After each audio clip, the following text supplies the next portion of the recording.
Je m'appelle Darius, j'ai 52 ans aujourd'hui.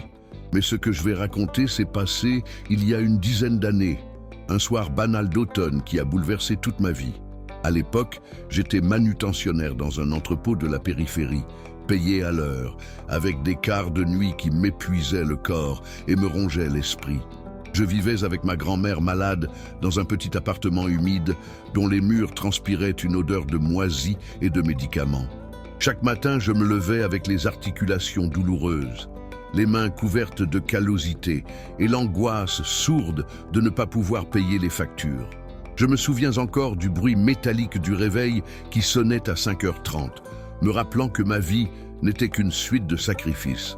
Mais ce soir-là, sans le savoir, j'allais être confronté à une décision qui testerait mon caractère d'une façon que je n'aurais jamais imaginée. Je venais de terminer un quart exténuant, le genre où vos bras tremblent encore sous le poids des caisses déplacées, et j'avais mis de côté juste assez d'argent pour m'offrir un dîner chaud dans un petit restaurant familial au coin de la rue. C'était mon luxe du mois, une récompense minuscule qui me donnait l'impression de rester humain malgré la fatigue. En poussant la porte vitrée du restaurant, une clochette a tinté doucement, et j'ai été enveloppé par l'odeur rassurante de soupe au poulet et de pain grillé. Les lumières jaunes diffusaient une chaleur intime et les conversations basses des clients créaient un brouhaha familier. Je ne le savais pas encore, mais dans un coin de la salle, un couple âgé m'observait discrètement. Leur apparence était contradictoire. Manteaux usés, mais gestes mesurés, presque trop élégants pour correspondre à leurs vêtements.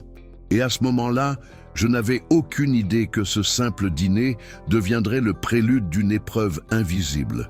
Je me suis assis près de la fenêtre, là où la pluie fouettait la vitre comme une main impatiente. Chaque goutte résonnait dans ma tête, me rappelant la fragilité de mon quotidien.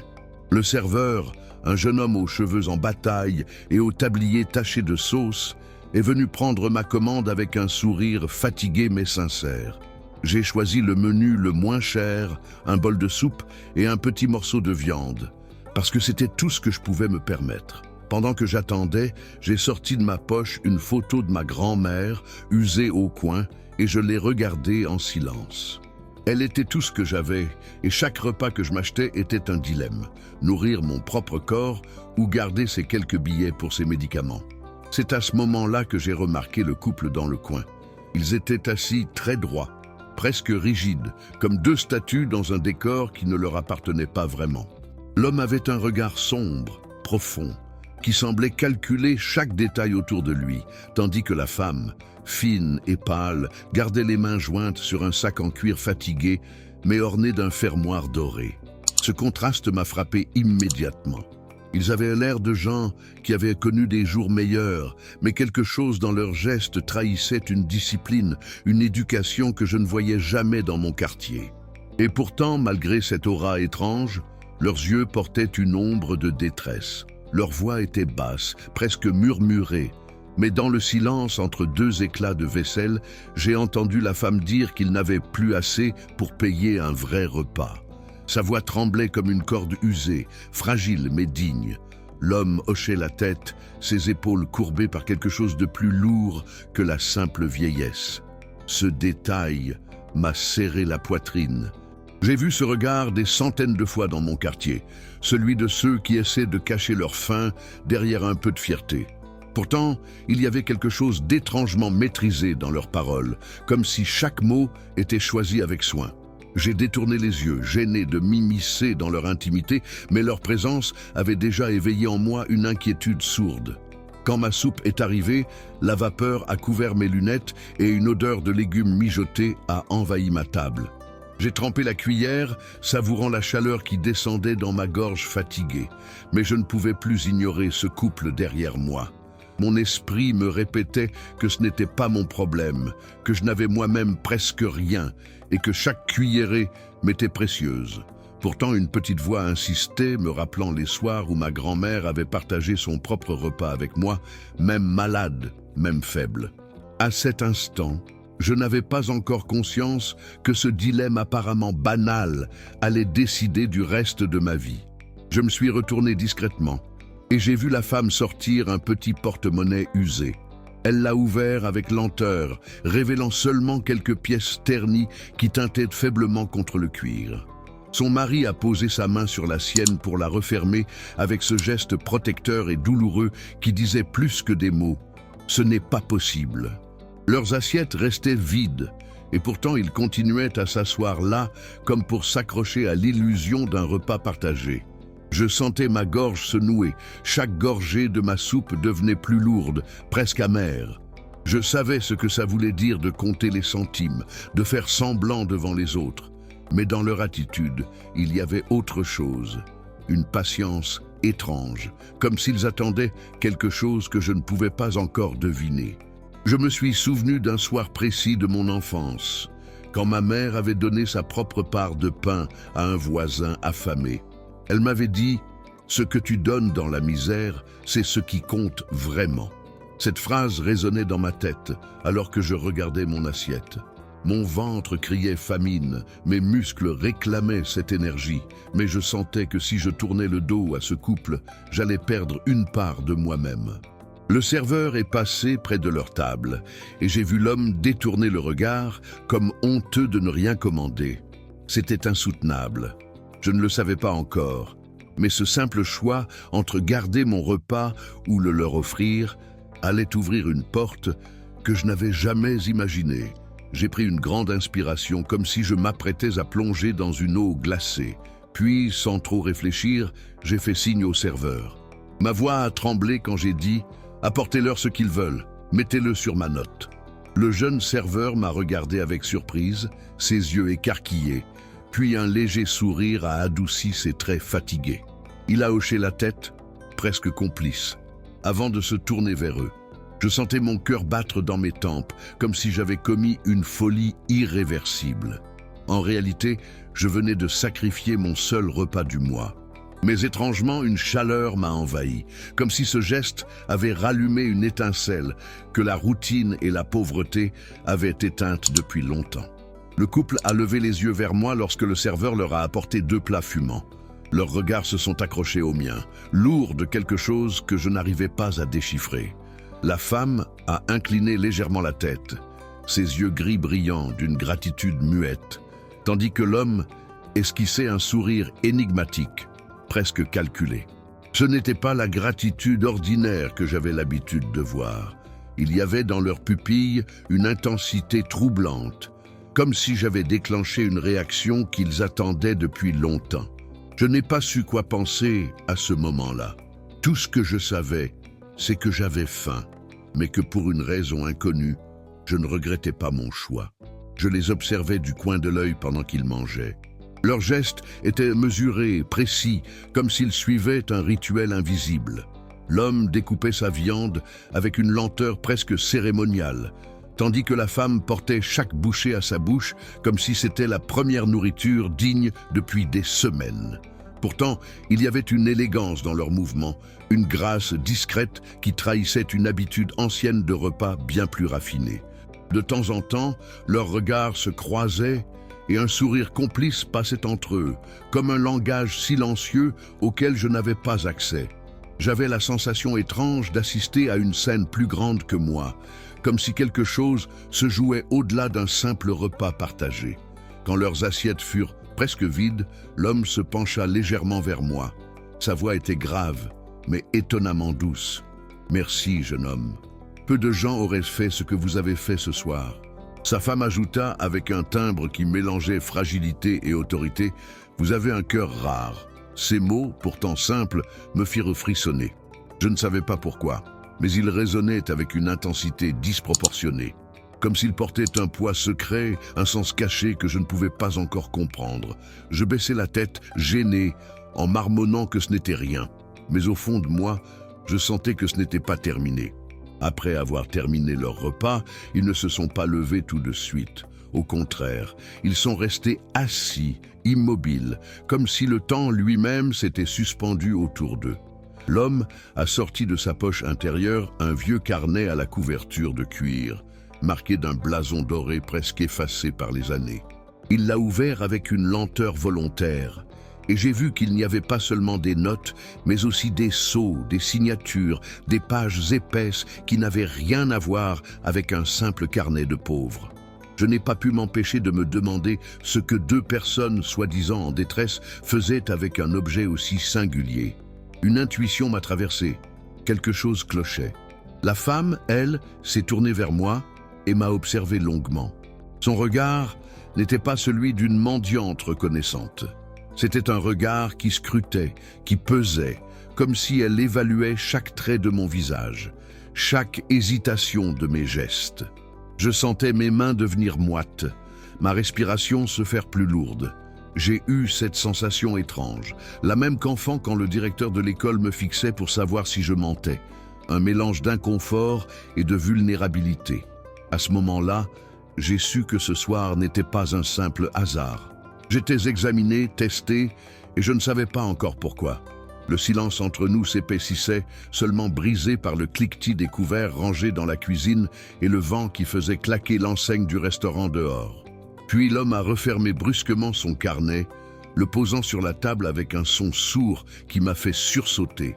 Il a croisé ses doigts, me fixant avec une intensité qui me glaça le sang. « Savez-vous pourquoi nous sommes venus ici ce soir ?» demanda-t-il.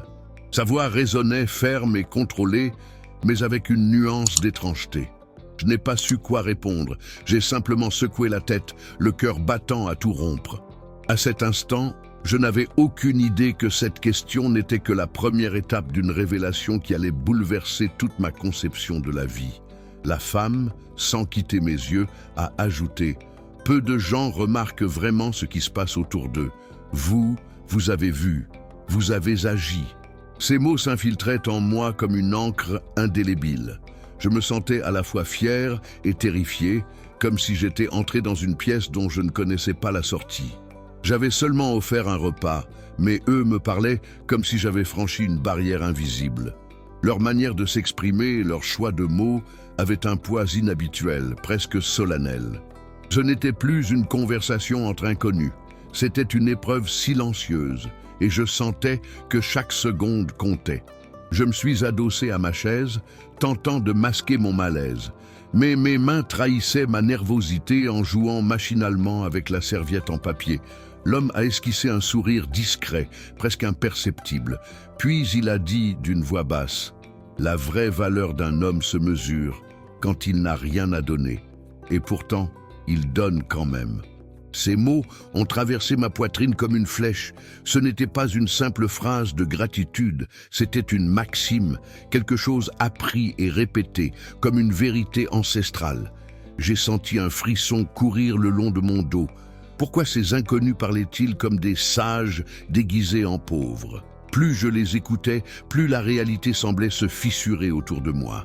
Le serveur est revenu avec l'addition, posant la note devant moi avec un léger hochement de tête. Je savais déjà que je n'avais presque plus rien dans mon portefeuille, juste assez pour rentrer chez moi en bus. Pourtant, au moment où j'ai sorti mes quelques billets, la femme a posé doucement sa main sur la table. Ses doigts étaient fins, ornés de rides profondes, mais je distinguais à la base de son poignet une montre ancienne, dont le cadran minuscule brillait sous la lumière tamisée. Ce n'était pas une montre banale, c'était une pièce rare, peut-être même de collection. Une contradiction de plus qui m'a troublé profondément. Qui était-il vraiment? L'homme a sorti son portefeuille à son tour, un cuir sombre marqué par le temps, mais impeccablement entretenu, et a glissé quelque chose dans l'addition avant que je puisse la prendre. Je l'ai vu du coin de l'œil.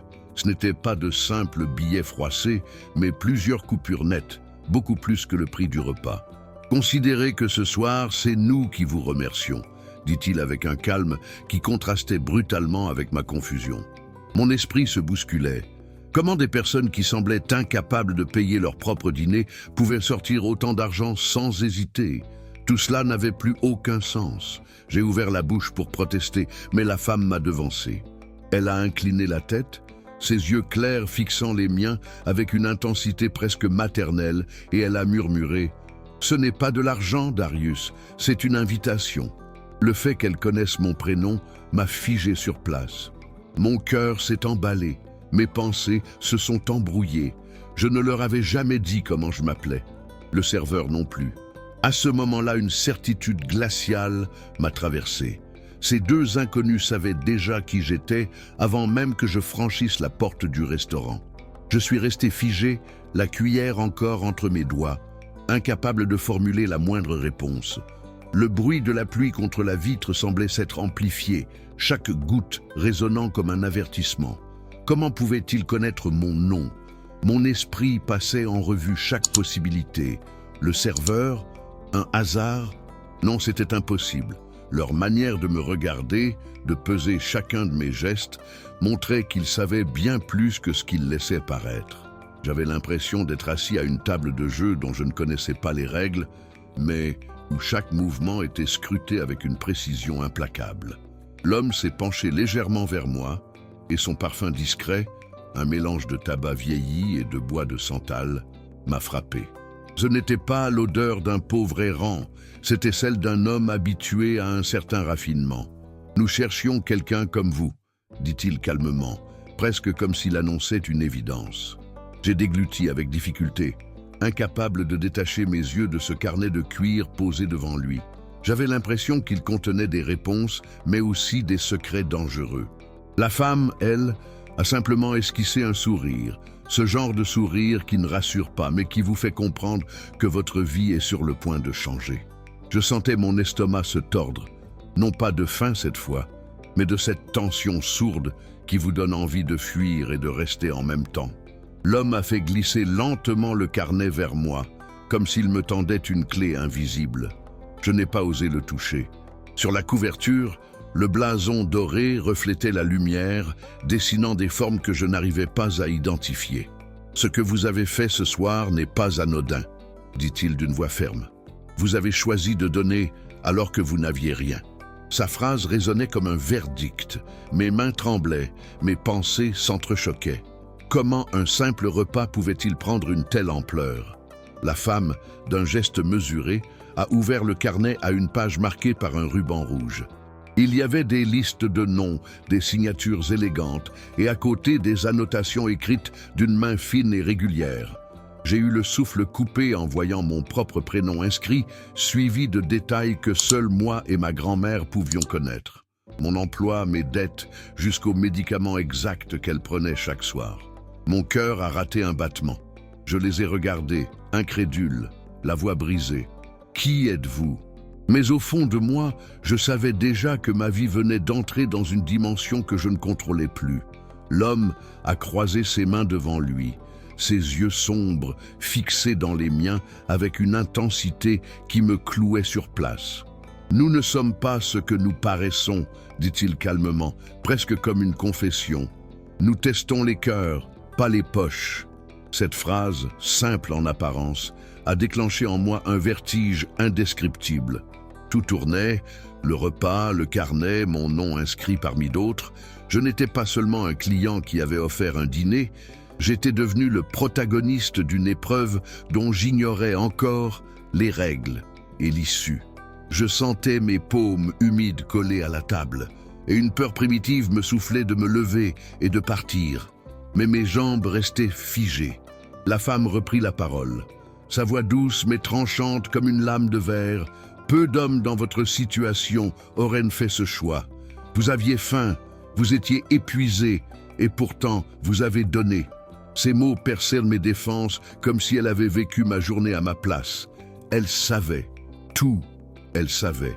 Une part de moi voulait hurler, exiger des réponses, mais une autre part, plus profonde, ressentait un calme étrange, comme si j'étais exactement à l'endroit où je devais être.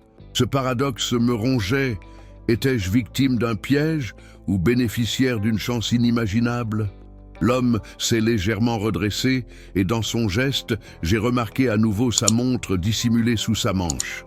C'était une pièce luxueuse, dont l'éclat discret contredisait complètement l'image d'un vieil homme en détresse. Plus je regardais ce couple, plus chaque détail sonnait faux.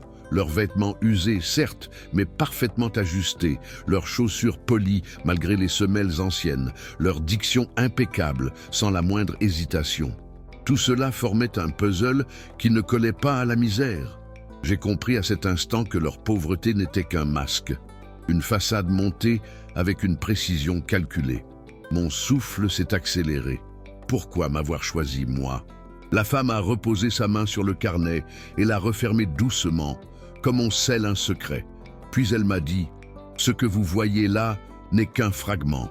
Ce soir n'est pas un hasard. » Sa phrase a laissé un silence lourd dans l'air, seulement interrompu par le grésillement d'une ampoule au-dessus de nous. Mes pensées s'emballaient, cherchant une logique. Peut-être que j'étais filmé, que c'était une sorte d'expérience sociale. Mais leur regard ne laissait aucune place au spectacle ou à la mise en scène. C'était plus sérieux, plus intime, presque sacré. Et pour la première fois, je n'ai pas eu envie de fuir. J'ai eu envie de savoir. L'homme a sorti une enveloppe de la poche intérieure de son manteau et l'a fait glisser vers moi. Le papier était épais, de couleur ivoire, scellé d'une cire rouge marquée d'un symbole que je n'avais jamais vu auparavant. Mon cœur battait à tout rompre. Chaque seconde résonnait comme un coup de tonnerre dans ma tête. « Ouvrez-la quand vous serez seul », dit-il, sa voix grave empreinte d'un calme presque solennel. Mes doigts tremblaient quand j'ai effleuré l'enveloppe, comme si je tenais quelque chose de dangereux, d'interdit. À cet instant, je me sentais pris entre deux forces, la peur viscérale de l'inconnu et une curiosité irrésistible qui me poussait à en savoir plus. La femme a ajouté, ses yeux plantés dans les miens, « Ce soir est un commencement, Darius, mais vous devez choisir si vous voulez franchir cette porte. » Ces mots m'ont traversé comme une décharge électrique. Je n'ai rien répondu, trop abasourdi, mais je savais que ce choix, je l'avais déjà fait en offrant mon repas. Le serveur est revenu débarrasser les assiettes, ignorant totalement la tension qui emplissait la pièce. Pour lui, ce n'était qu'un dîner de plus. Pour moi, c'était la frontière invisible entre ma vie d'avant et quelque chose que je n'arrivais pas encore à nommer. Quand le couple s'est finalement levé, j'ai remarqué que leurs pas n'avaient rien d'hésitant. Ils avançaient avec une assurance tranquille, comme des personnes habituées à être observées. L'homme a posé une main brève sur mon épaule en passant, et ce simple contact a suffi pour me glacer le sang. Son regard m'a traversé, lourd de significations silencieuses. La femme, elle, m'a adressé un dernier sourire mystérieux avant de franchir la porte. La clochette a résonné et le bruit de la pluie a aussitôt envahi la salle. J'ai eu la sensation d'un vide immense, comme si leur départ emportait avec lui toutes les réponses que je brûlais d'obtenir. Je suis resté assis un long moment, incapable de bouger, fixant l'enveloppe devant moi comme si elle pouvait s'ouvrir d'elle-même. Le reste du restaurant continuait sa vie. Des rires, des couverts, la vapeur des plats. Mais pour moi, tout semblait distant, irréel. Chaque seconde me rapprochait du moment où je devrais briser le seau de cire rouge. Mes mains étaient moites, mon souffle court. Une partie de moi voulait attendre, rentrer chez moi, oublier. Mais une autre, plus forte, me poussait à agir immédiatement. Finalement, incapable de résister, j'ai glissé l'enveloppe dans ma poche et je suis sorti dans la nuit battue par la pluie. La pluie tombait drue, martelant le trottoir comme une armée invisible. J'ai resserré ma veste contre moi, l'enveloppe pressée contre ma poitrine comme si je transportais un trésor fragile. Chaque pas résonnait dans la nuit, les lampadaires projetant des halos tremblants sur l'asphalte mouillé. Le trajet jusqu'à mon appartement me sembla interminable, chaque coin de rue paraissant plus sombre que d'habitude. Je jetais des coups d'œil nerveux autour de moi, persuadé que quelqu'un pouvait me suivre, que ce couple mystérieux avait des yeux partout. Jamais un simple bout de papier n'avait pesé aussi lourd dans ma poche. Quand je suis enfin arrivé chez moi, j'ai trouvé ma grand-mère endormie sur le vieux canapé, sa respiration sifflante emplissant la pièce comme une berceuse fragile. J'ai allumé la petite lampe de chevet et la lumière jaune a révélé la poussière en suspension dans l'air. Mes mains tremblaient tandis que je posais l'enveloppe sur la table ébréchée de la cuisine. Le seau rouge semblait me défier, son symbole mystérieux brillant sous la lampe. J'ai respiré profondément, comme avant de plonger, puis j'ai glissé mon ongle sous la cire pour la briser. Le son sec de la cire qui craque a résonné dans la pièce, comme le signal d'un destin irréversible. À l'intérieur de l'enveloppe, il y avait une seule feuille pliée en 3. Le papier était d'un blanc épais, légèrement jauni sur les bords, et portait une odeur subtile de cèdre. En le dépliant, mes yeux sont tombés sur une écriture élégante, tracée à l'encre noire. « Cher Darius », commençait la lettre, « ce soir, vous avez démontré que la valeur d'un homme ne se mesure pas à ce qu'il possède, mais à ce qu'il est prêt à donner. » Mon souffle s'est bloqué. Jamais je n'avais vu mon prénom écrit d'une main aussi soignée, presque royale. Chaque mot semblait pesé, réfléchi, destiné à toucher une corde précise en moi. La lettre poursuivait. « Nous vous avons observé bien avant ce dîner.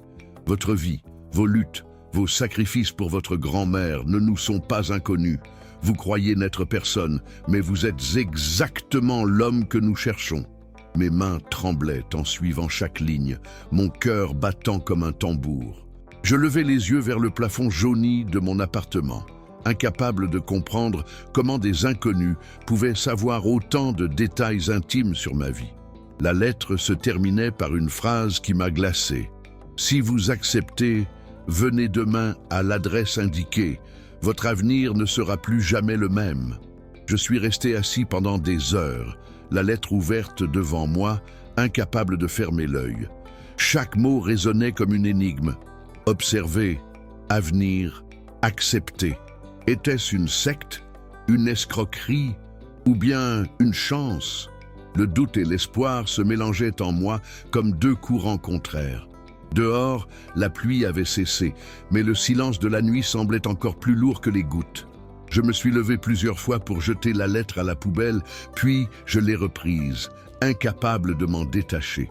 Au fond, quelque chose me soufflait que ma vie entière avait mené à ce moment précis. À l'aube, alors que le ciel se teintait de rose et de gris, j'ai pris ma décision. Je ne pouvais pas continuer à vivre dans l'ombre de la misère et des regrets. J'ai embrassé doucement le front de ma grand-mère endormie, puis j'ai glissé la lettre dans ma poche. L'adresse indiquée me menait vers un quartier que je n'avais jamais osé approcher, là où les bâtiments semblaient appartenir à un autre monde. Mon cœur battait si fort que j'avais l'impression que chaque passant pouvait l'entendre. J'avançais sans savoir si je marchais vers un piège ou vers un miracle, mais je savais que je ne pouvais plus reculer. L'adresse inscrite sur la lettre menait à une porte en bois sombre, encadrée de plaques en laiton et d'un petit jardin soigné. Un contraste frappant avec les rues que je connaissais. En poussant cette porte, j'ai ressenti un frisson étrange, comme si je traversais une frontière entre deux mondes. L'intérieur était chaleureux et silencieux, peuplé d'ouvrages reliés et d'un parfum de vieux livres mêlé à celui du café. La femme du restaurant m'attendait, vêtue d'un manteau différent, plus propre, mais je reconnus aussitôt sa démarche mesurée. Elle m'a conduit dans une pièce où un groupe restreint était déjà assis autour d'une table, 3 personnes au visage serein, dont l'homme au carnet. Leur regard, loin d'être hostile, portait la gravité de ceux qui ont pris des décisions importantes toute leur vie. Je sentais mes mains devenir collantes, mon souffle court, et pourtant une curiosité tenace me forçait à rester. Ils m'ont offert un siège et m'ont posé des questions simples qui, en apparence, n'avaient rien d'extraordinaire. Mes routines, mes priorités, ce qui m'empêchait de dormir. Mais chaque question sonnait comme un éclairage fin sur mon âme, révélant des zones que je croyais invisibles. À mesure que je répondais, la femme annotait silencieusement, le stylo glissant sur le papier comme pour sculpter un verdict. Puis l'homme parla, sans cérémonie. « Nous finançons des projets, pas des coups de chance. Nous cherchons des leaders de cœur. » Il expliqua qu'ils organisaient discrètement des tests, des épreuves d'humanité, pour repérer des personnes capables d'agir sans calcul. Ce que je ne savais pas à ce moment-là, c'est que ce test n'était que la première étape d'une proposition qui demanderait un sacrifice réel de ma part. Je restais muet, incapable d'assimiler tout ce que j'entendais. L'homme poursuivit, ses doigts tapotant lentement sur la table. « Hier soir, vous avez donné votre repas, mais demain, il faudra bien plus. » Ces paroles vibraient dans ma poitrine comme une mise en garde. La femme ajouta, « Nous ne récompensons pas la charité facile. Nous cherchons ceux qui continuent à donner, même quand tout leur crie de garder pour eux. » J'ai baissé les yeux, troublé, pensant à ma grand-mère et à nos dettes. Comment pouvais-je donner davantage alors que je n'avais déjà presque rien? Pourtant, au fond de moi, une petite voix insistait, peut-être que c'était exactement l'opportunité que j'attendais depuis toujours. Ils m'ont alors tendu un dossier épais, rempli de documents, de plans et de chiffres. Je ne comprenais pas tout, mais les titres suffisaient. Centre communautaire, programme de bourse, initiative locale de santé. Tout semblait démesuré, irréel. L'homme me fixa avec intensité. Nous voulons que vous en soyez le visage.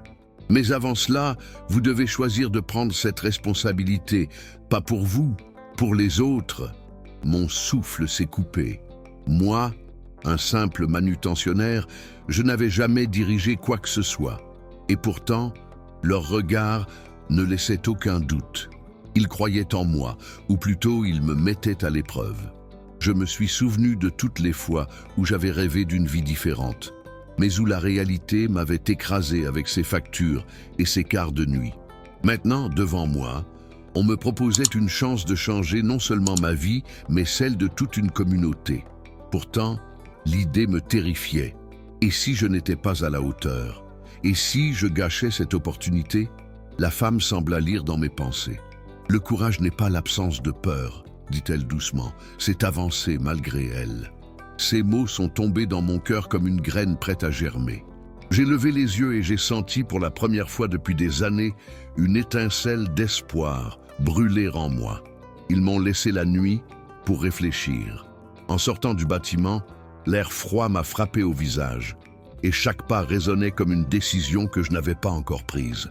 Je regardais les immeubles luxueux autour de moi, me sentant minuscule, presque illégitime. Mais en pensant à ma grand-mère, à mes voisins fatigués de lutter, j'ai compris que cette chance n'était pas seulement pour moi. C'était un test de caractère, un appel à quelque chose de plus grand. J'ai serré l'enveloppe contre ma poitrine, déterminé à répondre le lendemain avec la seule richesse que j'avais jamais possédée, ma volonté de donner encore et encore. Le lendemain matin, j'ai à peine dormi. Mes mains tremblaient en préparant le café pour ma grand-mère, et mes pensées tournaient en boucle, accepter, refuser, oser, fuir. Finalement, en la regardant sourire faiblement malgré sa fatigue, j'ai su ce que je devais faire. J'ai remis ma vieille veste, serré mes poings pour me donner du courage et je suis retourné à l'adresse inscrite. Quand j'ai franchi la porte, ils étaient déjà là, assis comme s'ils savaient que je viendrais. L'homme m'a simplement dit « Alors, Darius, êtes-vous prêt ?» Et cette fois, ma voix ne tremblait pas. Oui, ils m'ont expliqué que le projet qu'ils finançaient consistait à créer un centre communautaire dans mon propre quartier, un lieu pour les jeunes, pour les familles, pour ceux qui, comme moi, n'avaient jamais eu d'endroit où trouver du soutien. Mais avant d'accepter de m'y associer, ils m'ont demandé de prendre une décision radicale. Quitter mon travail d'entrepôt immédiatement. « Vous ne pouvez pas servir de maître », dit la femme, son regard clair ancré dans le mien. Ce choix m'a arraché le souffle, abandonner mon seul revenu, aussi maigre soit-il, pour plonger dans l'inconnu. Mon estomac s'est noué. Pourtant, au fond, je savais déjà que je ne pouvais plus retourner en arrière. J'ai remis ma démission le jour même. Mon patron, un homme trapu au visage rouge, m'a regardé comme si j'étais fou. « Tu crois qu'on t'attend ailleurs, Darius ?» a-t-il craché en ricanant. J'ai simplement hoché la tête, sans entrer dans les détails. En sortant de l'entrepôt, le bruit des machines s'estompa derrière moi, remplacé par un silence qui sonnait comme une libération. J'avais peur, oui, mais c'était une peur différente, presque excitante. Pour la première fois, j'avais l'impression de marcher vers quelque chose qui avait du sens. Et cette sensation valait tous les salaires du monde. Les jours suivants furent intenses. Le couple et leur organisation m'ont introduit à des architectes, des comptables, des bénévoles. Chaque réunion était un univers nouveau pour moi, un langage que je devais apprendre à vitesse éclair. J'étais perdu, souvent dépassé, mais jamais seul. L'homme me guidait avec patience, me rappelant à chaque pas que mon rôle n'était pas de tout savoir, mais de porter la flamme. La femme, elle, me rappelait sans cesse pourquoi je faisais cela, pour ma grand-mère, pour les enfants du quartier, pour ceux qui n'avaient jamais eu la moindre chance. Petit à petit, ma peur s'est transformée en conviction. Le chantier du centre a commencé quelques semaines plus tard, et je me souviens encore de l'odeur de poussière mêlée à celle du ciment frais. Chaque matin, je me tenais devant le terrain vide qui se transformait lentement en un bâtiment solide, comme un symbole de ce que ma vie devenait. Les voisins passaient, intrigués, certains sceptiques, d'autres pleins d'espoir. Beaucoup me demandaient « Mais comment as-tu fait ?» Je ne pouvais répondre qu'avec un sourire discret, car même moi j'avais du mal à croire à ce qui se déroulait. Tout ce que je savais, c'est qu'un acte de générosité avait déclenché cette vague. Quand les portes du centre se sont enfin ouvertes, ce fut comme assister à une renaissance. Les enfants riaient dans les couloirs neufs, les parents trouvèrent de l'aide pour leur démarche, et ma grand-mère, assise au premier rang lors de l'inauguration, avait les larmes aux yeux. Au-dessus de l'entrée, une plaque portait mon nom, Centre communautaire Darius. J'ai senti mes jambes fléchir, submergé par l'émotion. Moi, l'homme qui n'avait pas assez d'argent pour un repas chaud, j'étais devenu le gardien d'un lieu qui nourrissait des centaines de vies. Et à cet instant, j'ai compris que le vrai test n'avait jamais été de donner un dîner, mais de donner ma vie entière à une cause plus grande que moi. Les mois qui suivirent furent les plus éprouvants et les plus beaux de ma vie. Chaque jour apportait son lot de défis. Trouver des financements supplémentaires, gérer les conflits entre bénévoles, rassurer les familles qui doutaient. Mais chaque sourire d'enfant, chaque merci discret d'une mère fatiguée, me rappelait pourquoi je m'étais lancé dans cette aventure. Parfois, la nuit, j'étais envahi par la peur de tout perdre. Mais au matin, le simple fait de franchir la porte du centre me donnait la force de continuer. J'avais découvert une vérité que je n'aurais jamais comprise autrement. La vraie richesse, c'est l'impact que l'on laisse dans la vie des autres. Un soir, alors que je rangeais des dossiers dans mon bureau du centre, le couple est revenu. Ils n'avaient plus leurs vêtements usés, mais des tenues élégantes qui reflétaient leur véritable statut. L'homme posa sa main sur mon épaule, exactement comme la première fois. Mais cette fois, son regard était empli de fierté. « Tu as passé l'épreuve, Darius, dit-il. » La femme ajouta, « Ce centre n'est que le début. Tu n'as pas seulement changé ton destin, mais celui de toute une communauté. » J'ai senti mes yeux se remplir de larmes. Tout ce que j'avais vécu, la faim, la peur, le doute, m'avait conduit à cet instant précis. Je les ai remerciés avec une sincérité que les mots ne pouvaient pas contenir. Pourtant, l'homme a secoué la tête doucement. « Ne nous remercie pas. C'est toi qui as choisi. » Cette phrase a résonné comme une vérité gravée dans la pierre. J'ai compris alors que ce n'était pas eux qui m'avaient transformé, mais bien ce geste initial, ce repas offert dans un moment de misère. Tout le reste n'avait été que la conséquence de cette décision. J'ai senti une chaleur étrange envahir ma poitrine, une certitude tranquille. J'étais devenu l'homme que ma mère avait toujours espéré que je sois, celui qui donne même quand il n'a presque rien. Ce soir-là, après leur départ, je suis resté seul dans la salle du centre, plongé dans le silence. J'ai marché lentement dans les couloirs encore imprégnés de peinture fraîche, touchant du bout des doigts les murs comme pour m'assurer qu'ils étaient bien réels. Puis j'ai ouvert les fenêtres, laissant entrer l'air de la nuit. Au loin, j'entendais les rires des enfants qui s'échappaient jusque dans la rue. Et j'ai compris. Tout cela n'était pas seulement mon histoire, mais celle de tout un quartier. Mon geste avait déclenché une vague qui ne s'arrêterait plus jamais. Les semaines suivantes, je voyais de plus en plus de visages nouveaux franchir les portes du centre. Certains venaient chercher du réconfort, d'autres apportaient leurs propres compétences pour aider. Des anciens ouvriers comme moi donnaient des cours pratiques aux jeunes, des femmes du quartier montaient une petite coopérative de cuisine et même des étudiants proposaient du soutien scolaire. Chaque jour, je réalisais que le centre n'était plus seulement un bâtiment, c'était devenu un cœur battant, un lieu où la dignité retrouvait sa place. Et à chaque sourire croisé, je repensais à ce soir de pluie, quand tout avait commencé par un simple repas partagé. Ma grand-mère, elle aussi, changea. Sa santé fragile restait un combat quotidien, mais je la voyais heureuse, fière de me voir entourée, utile, respectée. Un soir, elle me prit la main et me dit d'une voix faible mais claire, « Tu as transformé notre faim en abondance. » Ces mots furent pour moi une récompense plus grande que toutes les richesses. Je compris alors que l'héritage que je laisserais ne serait pas dans l'argent ou les biens, mais dans les vies changées autour de moi. Et ce sentiment, plus fort que la peur, m'accompagnait chaque jour comme une lumière intérieure.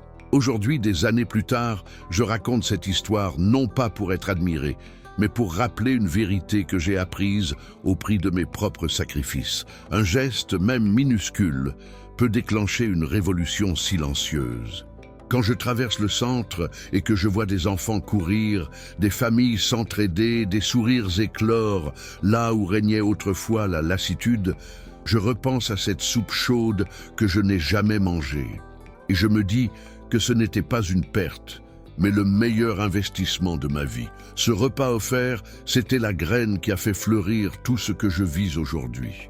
Alors, si je partage cela ici, c'est parce que je veux que chacun comprenne que la générosité n'a pas besoin de richesse pour exister. Elle demande seulement du courage. J'étais un homme brisé, invisible, et pourtant, ce choix m'a ouvert un chemin inattendu, transformant non seulement mon destin, mais celui de centaines d'autres. Le couple mystérieux m'a révélé que j'étais mis à l'épreuve, mais au fond, la véritable révélation fut que j'avais toujours eu en moi cette force. Et chaque rire, chaque vie changée autour de moi me rappelle qu'un simple acte de bonté peut réécrire l'histoire d'une communauté entière. Et si cette histoire t'a touché, n'oublie pas de liker la vidéo. Dis-moi en commentaire ce que tu as ressenti. Je lis tout, vraiment. Abonne-toi à la chaîne pour ne pas manquer les prochaines histoires. Et surtout, partage cette vidéo avec quelqu'un qui en a besoin aujourd'hui. Ici, dans Histoire de vie, chaque témoignage est une lumière. Et ensemble, nous formons les gardiens de l'histoire. À très bientôt pour une nouvelle histoire.